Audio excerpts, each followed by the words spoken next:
Morning guys, প্রত্যেক দিনই তো আমরা পাউরুটি বাটার দিয়ে খেয়ে থাকি। তো আজকে ভাবলাম একটু কিছু অন্যরকম কিছু করে খাই।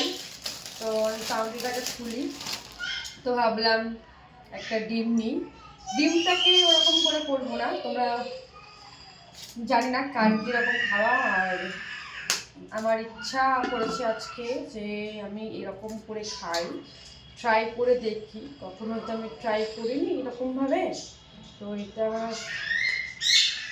ট্রাই করে পুরোটা থাক। এটা ডাস্টবিনে ফেলে দেবো। একটু নুন নেব, নুন আর একটু গোলমরিচ দেবো এর মধ্যে। নুন, রাধে রাধে, একটু গোলমরিচ দিলাম, দিয়ে ছুরিটা দিয়ে ডিমটাকে ফাটিয়ে নিলাম। যতক্ষণ থাক ততক্ষণ আমরা গ্যাসটা জ্বেলে নিই।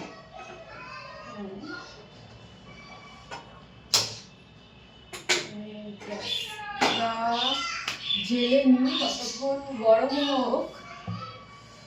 আর আমি ডিমটাকে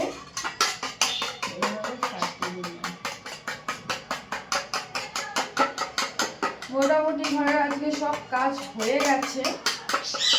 তারপরে আমি কাজ বাজ করে উঠে পরিষ্কার করে নিয়ে ঘর মুছে মাছের ঝাড়ু দিয়ে চলে গেলাম আমি দোকানে, দিয়ে পাউরুটিটাকে নিয়ে আসলাম।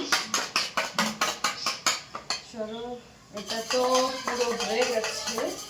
আমি জানি না কিরকম, ভালোই লাগবে, বাট এটা আমি এরকম করে পাউরুটিটাকে করি না, তো আজকে করছি। অলমোস্ট গরম হয়ে গেছে তেলটা, সরি চাটুটা গরম হয়ে গেছে। এখানে হালকা করে আমি তেল দেবো, এখানে আমি তেল দেবো যাতে তেলটা গরম হয়।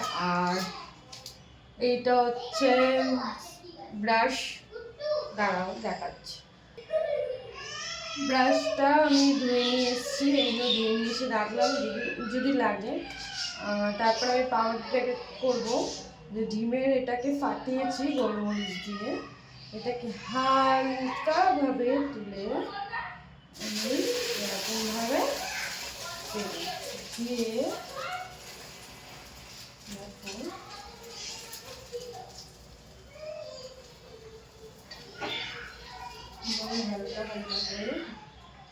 হালকা করে যাতে খেতে একটু ভালো লাগে। দেখো করে ভাজলাম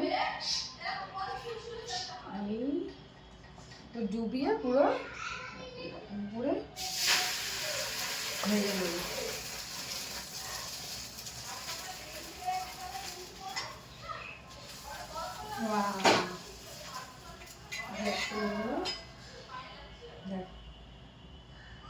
ভালো লাগছে দেখতে। আমি তো এটা,